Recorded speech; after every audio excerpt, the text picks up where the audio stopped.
Some sections of America's finest city aren't the picture-perfect postcard that San Diegans think of.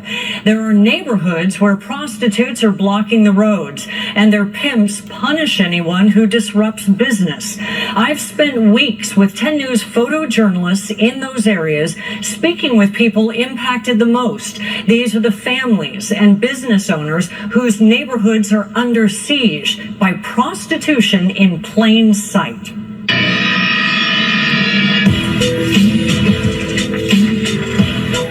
Neighborhoods in San Diego, parts of Shelltown, Barrio Logan, South Crest, into National City look like open-air sex markets.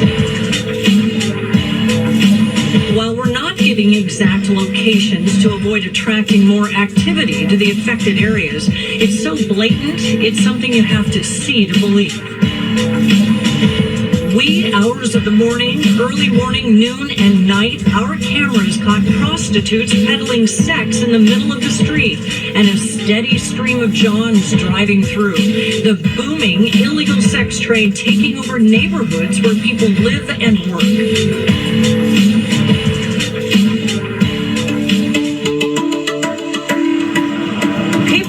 Neighborhoods tell me stories of being chased with knives, women grabbed by Johns trying to pull them into the car, and that fear of retribution prevents them from showing their face and telling their story. But every father, mother, and business owner I spoke with told me the same thing. This needs to stop. This needs to stop right now. We got kids. We really got kids. They want to play outside. They can't. Telling me they can't walk to and from their cars on the street without enduring the nuisance, intimidation, or harassment that comes with this crowd. And you see the pimps, like 10, 20 of them out there playing their music, bumping it, just doing their thing and laughing, partying, and sometimes they come and fight. Business owners in Barrio Logan and Shelltown are also fed up, both from the impact on their businesses, the safety of their employees, and what they see happening to the families who have to live in it. And I feel sorry for them. I mean, as business owners can leave, but they have to deal with this every day. They describe groups of prostitutes in the middle of the street harassing, standing in front of vehicles, trying to open car doors from early morning to night. It's difficult when you see the prostitutes walking around and you see a young lady with her baby carriage and she baby stroller walking down the street. You can see solicitation going on with young kids playing football in their front yard. You see the school bus drive by and it has to drive around prostitutes in order to drop the kids off.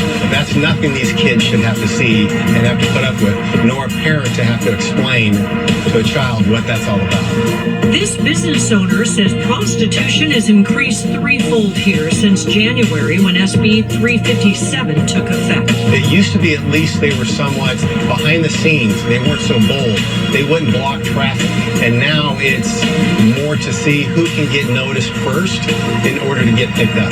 The Safer Streets for All Act, in an effort to prohibit officers from confronting and arresting trans women and women of color, repealed the law that made loitering for the purpose of prostitution a crime. This was all predictable. San Diego Police Chief David Nisleit says the streets are not safer as a result. We've seen shootings down there. We've seen stabbings. Part of the predictable consequences of this very bad bill is now you're having a community being impacted. They don't feel safe in their own homes. One evening in the last 2 weeks, we saw this reality firsthand.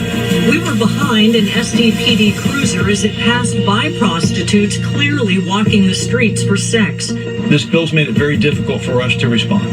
These, like all the people we've seen while shooting this story, appear to be adults. This is not a story about sex trafficking of minors, which I have reported on for years in an effort to eradicate crimes against children. On the same night, a prostitute screamed through the car window at me and my photographers, threatening that we better get off the street before we get blanked up. We saw almost a dozen SDPD units in the area. On one corner, officers surrounded a man on the street. A half block away, officers were near an apartment complex. But both incidents involved crimes that come with pimps carrying guns and residents being threatened.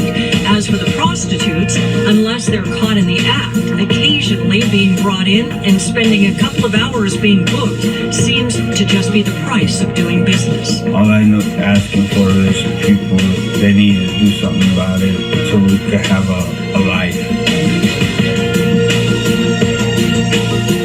At the time Governor Gavin Newsom signed SB 357, he said his administration will monitor crime and prosecution trends for unintended consequences. Some lawmakers in the state are asking the governor how he's fulfilling his commitment in light of these new trends. And Police Chief David Nislight asked the governor's office to repeal the law, and the chief tells me he has never gotten a response. And Kimberly, anyone who sees this incredible video that you or our photographers went out and got, you'll notice it's evident in the video that these neighborhoods are not any safer because of that law. That's exactly what people in the neighborhoods are telling me. And Chief Nislight says the bill created more crime, a bigger risk to communities, and made the streets less safe for everyone.